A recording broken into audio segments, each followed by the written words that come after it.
¿Qué tal? ¿Cómo están? Espero que bien. Bueno, vamos a seguir con el desarrollo de la última unidad o el último tema que desarrollamos que no, por su extensión no logramos terminar. Nos quedamos en ventajas y desventajas o sea, culminamos ventajas y desventajas de la sociedad de la información y ahora el programa nos pide orígenes de la cibernética y la jurimetría. Y cibernética también. Bueno, la cibernética es una ciencia, ¿verdad? Y estudia comparativamente los sistemas de comunicación y regulación automática o control en los seres vivos y en las máquinas. O sea, vendría a ser la relación que existe entre las máquinas y los seres vivos, las personas. Eh, Se haya vinculado con la realidad virtual actualmente, ¿verdad? Y que es controlada por máquinas, ¿verdad? Ya sea por la computadora o por otros medios telemáticos, como actualmente el teléfono celular y las tablets o los tablets. Perdón. Porque antiguamente teníamos solamente las computadoras, ¿verdad? Ahora con el tiempo ya estamos trabajando ya con tablets y celulares, ¿verdad? Muchas veces ya la computadora también ya se deja de lado. Bueno, entonces es una ciencia que comenzó a desarrollarse a comienzos del año 1940 con el progreso de la computación, la informática, programación, robótica, todo eso engloba la cibernética, ¿verdad? Y se le llama también la inteligencia artificial, ¿verdad? Que tuvo un crecimiento importante, ¿verdad? Y va con un crecimiento galopante, ¿verdad? Día tras día, no se queda, ¿verdad? No se queda atrás, no se queda estancado, sino que va mejorando y aparte de mejorar se van creando nuevos campos de la informática o de la cibernética, ya sea en salud, educación, cualquier tipo de profesión, ¿verdad? Bueno, la jurimetría, en cambio, viene a ser una disciplina que tiene como propósito o razón la posibilidad de la sustitución del juez por la computadora. Sustituir a un juez para que pueda esta computadora o este sistema dictar sentencia utilizando un simple silogismo, ¿verdad? Bueno, hasta hace poco yo decía que esto es algo imposible y sigo manteniendo esa postura en cierto grado, ¿verdad? Eh, que una máquina pueda sustituir a un ser humano, o sea, a un juez en este caso, para que los casos sean ingresados en el Poder Judicial por vía informática y que una simple computadora pueda resolver el caso, ¿verdad? Para mí, en principio, eso era totalmente imposible, ¿verdad? Pero actualmente y hasta ahora resulta casi imposible, ¿verdad? Pero les digo eso porque actualmente existe un software llamado Prometea, que inclusive el Poder Judicial acá en Paraguay está intentando implementar en los juzgados para, ¿cómo es que se llama? Para reducir la morosidad judicial, ¿verdad? Y veremos si puede eventualmente cumplir con ese cometido si es que se llega a implementar, ¿verdad? Con este programa Prometea que inclusive les puedo decir que en la Argentina ya se está utilizando. ¿En qué consiste este programa o este software? Que una vez cargados los datos, ¿verdad? Del proceso, ¿verdad?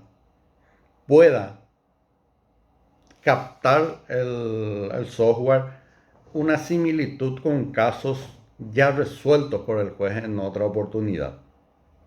Entonces, ¿qué es lo que hace este programa? Detecta las coincidencias que existen en ciertos procesos y ya lanza una posible resolución o sentencia que el juez obviamente va a tener que revisarla nuevamente antes de que se pueda aceptar y firmar esa sentencia, ¿verdad? Pero no todos los casos son iguales, ¿verdad? Entonces es difícil que se pueda ya aceptar de buenas a primeras una resolución dictada por una computadora, ¿verdad? Aparte, resulta de dudosa constitucionalidad la utilización de este sistema. Pero eso es aparte, ¿verdad? Tenemos que ver.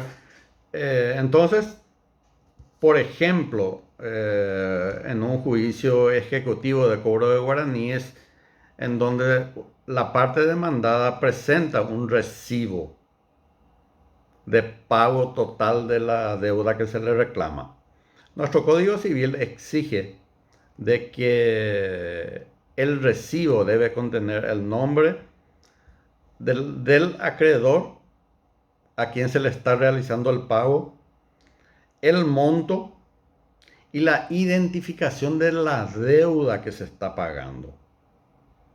Un simple recibo de pago, a lo mejor o en casi todos los casos, no justifica en un proceso judicial el pago de una deuda, de un crédito que se está reclamando. ¿Por qué? Porque no contiene la identificación de la deuda que se está pagando. Entonces, ¿qué hacen los profesionales que en algunas veces tienen razón y otras no? Al plantear la oposición al pago, dicen que ese recibo, sí, y tiene que tener la firma del acreedor también el recibo, ¿verdad? Si firmó un secretario, su esposa, su hermano, eso no sirve para justificar el pago. Vamos a suponer de que fue firmado por la esposa del deudor. Entonces se puede oponer, decir, no, a mí no me pagó. Si le pagó a mi esposa, no sé. Pero el documento, el pagaré que yo presento, el acreedor soy yo. Entonces a mí me tiene que pagar. Famoso ese adagio que dice, el que paga mal paga doble, es el tema así. Bueno, en esos casos se rechaza la excepción o defensa de pago total. ¿Por qué? Porque no es el acreedor el que firmó el recibo. En estos casos y se dan muchos casos de esto, ¿verdad? En estos casos puede eventualmente este sistema o software Prometea encontrar una coincidencia, porque son muchos los casos que se plantean así, y ya crear una presentencia, ¿verdad? Que obviamente después tiene que ser controlado por el juez, que puede agregarles argumentos o desechar algunos que, que el programa le va a proporcionar, ¿verdad? Pero siempre va a estar a merced de la inteligencia humana. O sea, el juez siempre va a tener que resolver eso. Puede ser que el sistema le envíe el software le envíe una sentencia correcta y que él se limite a firmar esa sentencia, ¿verdad? Pero puede ser que no sea así, que le falte algunos fundamentos o que no sea correcta también la apreciación de la máquina, ¿verdad? Porque la máquina, ¿qué es lo que hace? La máquina no piensa. La máquina lo que va a buscar es una coincidencia entre otras sentencias dictadas por el juez y va a ajustar al caso que está, digamos, estudiando o en proceso, ¿verdad? Y encuentra una similitud entre aquellos con el que está tratando y entonces lanza una propuesta de sentencia. Eso es lo que hay y lo que se busca con eso es evitar o disminuir, porque evitar es algo imposible, al menos por ahora, disminuir la mora judicial, ¿verdad? Porque existen, vamos a suponer que en el caso de Yoli, 3, 4 casos iguales, pero el juez tiene que estar redactando todos y cada uno de esos casos. Entonces, el Prometea, ¿qué es lo que va a hacer? De una vez le va a sacar las 5 sentencias y el juez va a analizar y si le parece correcto, ya firma. Se evita que el juez vaya redactando cada vez, en cada proceso, una sentencia. Pero como les digo, siempre va a existir la posibilidad de que no coincida con lo que el caso actual, ¿verdad? Que exista alguna diferencia, que falta alguna fundamentación o que esté equivocado también el sistema Prometea. Entonces puede ayudar para evitarla, pero siempre va a estar a cargo de un ser humano. No es porque expide un proyecto de sentencia de este software ya que el juez estará obligado a firmar esa sentencia. ¿Estamos?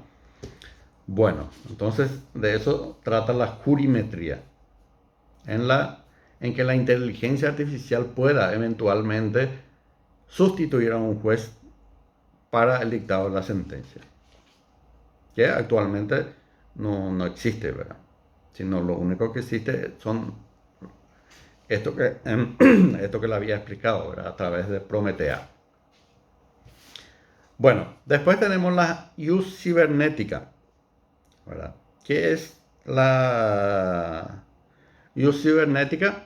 Es la interrelación entre el derecho y la informática, esa interrelación, intercomunicación, que para algunos es una ciencia, ¿verdad? Para otros no, pero para unos es una ciencia que estudia el control que tiene el hombre sobre la máquina en el campo del derecho. O sea, derecho, informática. ¿En qué se aplica el derecho en la informática? Perdón, la informática en el derecho. Actualmente el tema de la use cibernética podemos mencionar el programa Judisoft que tiene el Poder Judicial. Es un programa informático en el cual se ingresan las causas, se van ingresando todas las actuaciones de los procesos judiciales para que exista un control sobre eso, ¿verdad? Entonces, desde el juez desde su despacho puede revisar un expediente sin necesidad que el secretario o algún otro funcionario le esté llevando, ¿verdad? Entonces el juez ingresa directamente al sistema y ya puede realizar las consultas que quiera allí, ¿verdad? Este sistema también está a disposición de los abogados, o sea, los abogados desde su oficina, ellos pueden estar controlando la tramitación de sus expedientes, de sus casos. Vamos a suponer que hoy se firmó una providencia o se dictó una sentencia en su juicio y eso se carga en el sistema Judisoft y el abogado cuando ingresa a la tarde, a la noche, de madrugada o mañana, ya va a encontrar esa sentencia redactada en el sistema. Entonces él ya va a saber en qué forma se expidió el juez sin necesidad de concurrir al juzgado o tribunal. ¿Entendieron? Entonces, a eso se refiere la use cibernética. Es más, como ya le mencioné anteriormente, en la capital el proceso civil ya es prácticamente en un 90% electrónico, informático, lo que se llama el expediente electrónico. Tanto la demanda, contestación, todo ya se ingresa vía electrónica sin necesidad de concurrir al tribunal, al juzgado para presentar esos escritos, que ya no van a ser escritos, sino o sea, que van a ser escritos, pero ya no en formato papel, sino formato digital.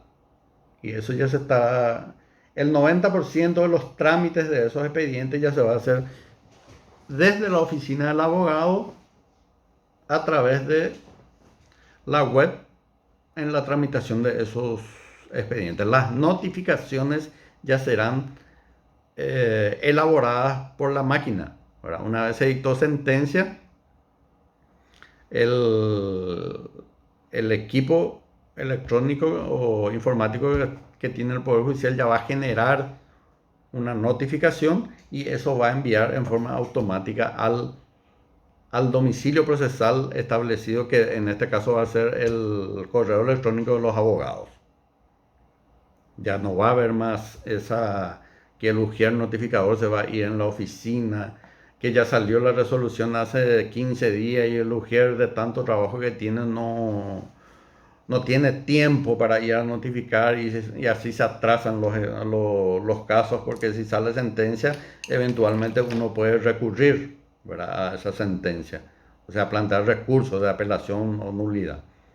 En este caso, como le digo, ya automáticamente ya se va a generar la notificación, ya se va a enviar en el correo del abogado y a partir de ese momento ya se va a tener, ya va a correr el plazo para que él pueda apelar o no esa resolución.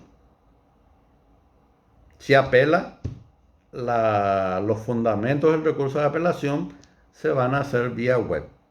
No se va a necesitar concurrir al tribunal de apelación para eso. No, se envía vía web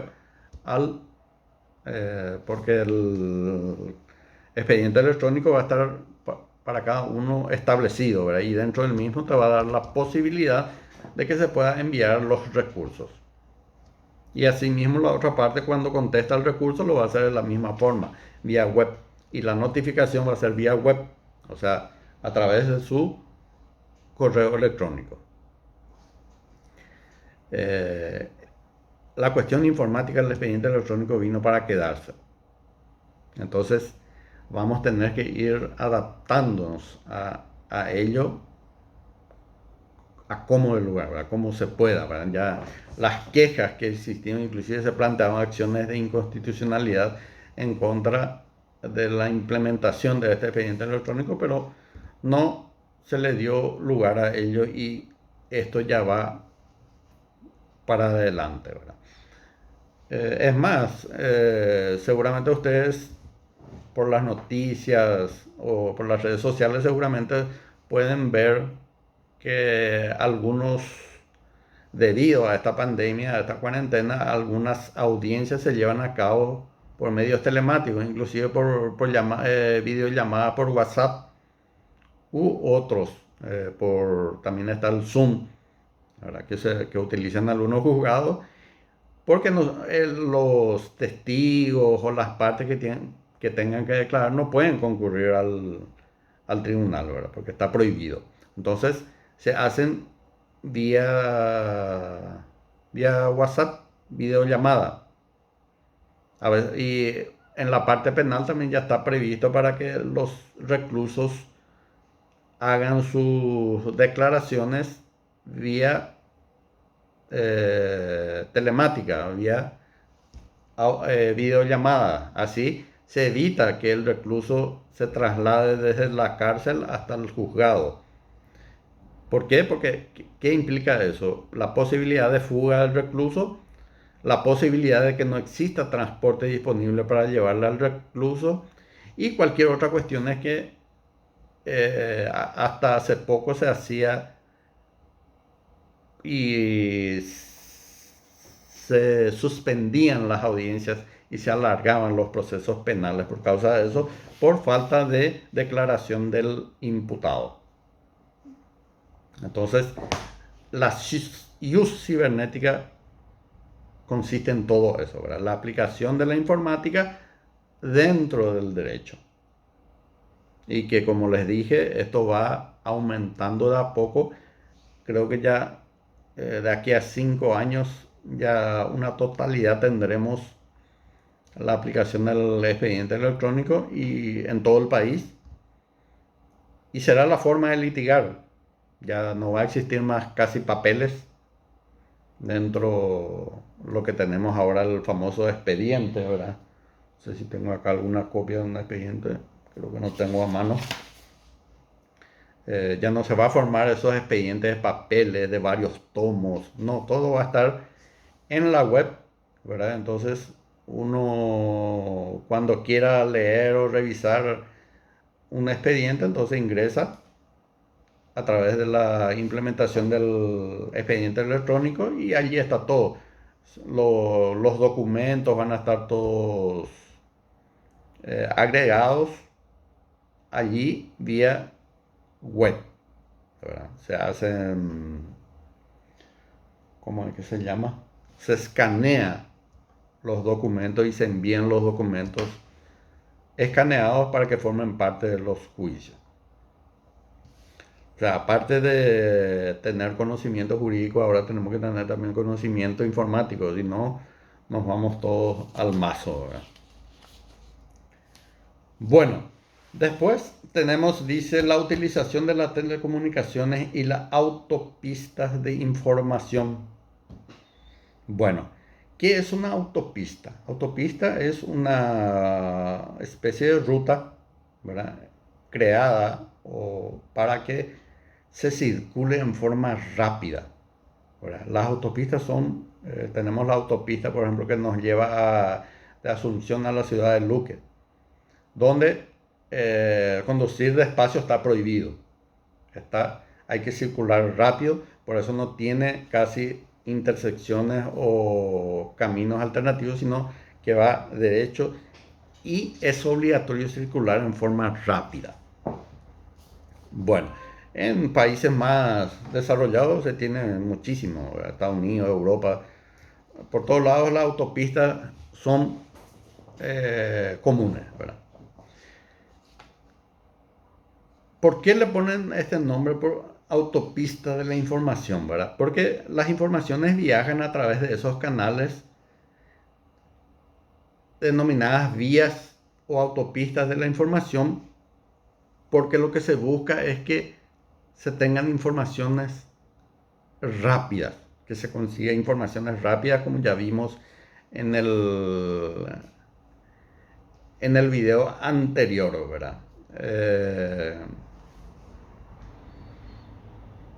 A través de ella, ¿verdad? Se busca informaciones rápidas que se pueda conseguir, ya sea herramientas de comunicaciones electrónicas, sin obviamente detrimento de la confidencialidad, la seguridad y la identificación de la información que viaja por esas autopistas, ¿verdad? Autopista es ¿cómo es que se le puede llamar? Un nombre de fantasía, ¿verdad? Que tiene. Para que podamos más o menos imaginarnos, cuando hablamos de autopista en la información, entonces que las informaciones circulan en forma rápida, ¿verdad? Entonces uno pone en por ejemplo, a través de la cuestión de teleenseñanza, telemedicina, videollamadas, servicios interactivos, uno busca y consigue rápido las cuestiones, ¿verdad? La eh, celeridad de la información. A eso se le llama autopista de la información, ¿verdad? Y este término fue popularizado en la década del año 90 por una persona conocida, ¿verdad? En la época era el vicepresidente de los Estados Unidos, Al Gore. Él fue el que creó ese nombre, o sea, le dio ese nombre a, a las comunicaciones vía informática y que sean rápidas, ¿verdad? Él fue el que le puso el título de autopistas de la información. Bueno, siguiendo, tenemos el impacto de las nuevas tecnologías de la información y la comunicación en el desarrollo humano. Obviamente que existe que la tecnología de la información y comunicación, denominados TICs, se han constituido en elementos sustantivos inherentes al desarrollo de todas las esferas de la vida, todas las áreas, ¿verdad? No solamente cuestiones de educación, de ciencia, de ocio, de todo, prácticamente todo se encuentra, ¿verdad? ¿Y qué impacto dio eso? Obviamente que a través de esos canales de comunicación la información llega más rápido y más fácil a, a los usuarios, ¿verdad? A todas las personas que necesitan informaciones, tuvo un impacto muy positivo en el sentido de que se fortaleció esto, ¿verdad? Fue fácil encontrar informaciones. Obviamente que dentro de eso se deben tomar eh, el cuidado necesario, ¿verdad? Porque si bien existen una inmensa cantidad de informaciones sobre cada punto que uno necesita o quiere conocer, existen las informaciones falsas. Por ejemplo, como este coronavirus, ¿verdad? Uno encuentra informaciones de todo en las redes, de dónde surgió, cómo surgió, qué efecto tiene. Y también encontramos, ¿verdad?, algunas informaciones que dicen que no existe, eh, que es una táctica de no sé qué de los grupos, grandes grupos económicos para tenernos en nuestras casas. O sea, hay que saber, y lo importante es ver el origen de la información, de dónde, y si el origen es creíble, ¿verdad? Si proviene de una, por ejemplo, el, el Times, que es un diario muy reconocido en el mundo, ¿verdad? De los Estados Unidos, entonces podemos decir, bueno, esta información está mínimamente cierta, ¿verdad? O proviene ya de un laboratorio, de una empresa seria que se dedica a esos temas, al tema específico que uno busca, ¿verdad? No creer en todo lo que uno encuentra, porque ahí puede tener un problema, ¿verdad? Bueno, eh, todo, ¿verdad? Y no solamente como información, ¿verdad? El tema de la tecnología, sino la tecnología en la salud, por ejemplo. Se fortaleció y se dimensionó a través del surgimiento y desarrollo de la red telemática. Actualmente, por ejemplo, tenemos equipos, ¿verdad? Como la tomografía computarizada. Antiguamente se podía hacer solamente una radiografía, ¿verdad? Ahora hay muchos equipos médicos que prácticamente trabajan solos para la detección de las enfermedades y para la cura, ¿verdad?, de las enfermedades también, ¿verdad? Y en todos los ámbitos de la medicina, ¿verdad? Ya sea medicina general, cardiología. eh, por ejemplo, alguien tiene problema cardíaco y ya no es necesario en ciertos casos, ¿verdad? Para colocar un stent en las venas, no necesita más que se le haga una cirugía abierta, sino por un pequeño espacio se ingresa el equipo con una cámara y el médico está observando a través de la cámara de un televisor, una especie de televisor que tiene, y él con eso va dirigiendo su trabajo y va realizando y colocando esos aparatos que a muchas personas les salva la vida, ¿verdad? Y que antiguamente tenía que abrirse el pecho, ver, detectar dónde está y realizar a mano, manualmente ahí en ese momento, la colocación de esas cuestiones médicas, ¿verdad? Como el stent que se coloca en las venas. Y, y en qué eso favorece, ¿verdad? Favorece que la recuperación es más rápida, ¿verdad? Y, y que no se tenga que abrir por abrir, a veces en algunos casos, sin necesidad, ¿verdad? Está también en la laparoscopía, ¿verdad? Cirugías por ese medio que evitan eh, una cirugía que sea de mayor envergadura, porque cuando se abre el cuerpo ya estamos ante una cirugía de relativa envergadura, ¿verdad? Bueno, después podemos hablar que el impacto también en las tecnologías tuvo con relación a niños y adolescentes, ¿verdad? Que actualmente pueden ser para mejor o para peor, ¿verdad? Hay niños que actualmente viven encima de un teléfono celular, viven viendo televisión, ¿verdad? Estos canales Netflix, que todo allí tienen para niños. Varias cuestiones, estos juegos como eh, PlayStation, una infinidad de cuestiones que la tecnología impacta, ¿verdad? Tanto para adultos, niños y jóvenes, ¿verdad? Eh, en algunos casos ayuda, en muchos casos ayuda, pero muchísimo, ¿verdad? En la educación, en la formación personal de alguien, pero en otros no, ¿verdad? Hay niños, en los Estados Unidos seguramente ustedes ven en las noticias algunos niños que juegan eso, que jugaban esos juegos de guerra, ¿verdad?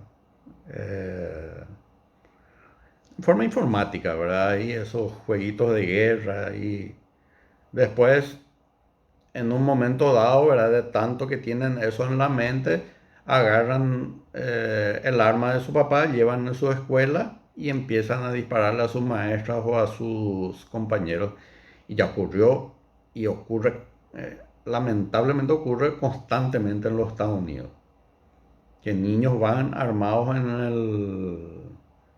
en sus colegios o niños o adolescentes y van y le matan a sus docentes, compañeros o a cualquier persona que se encuentre en su frente, ¿verdad?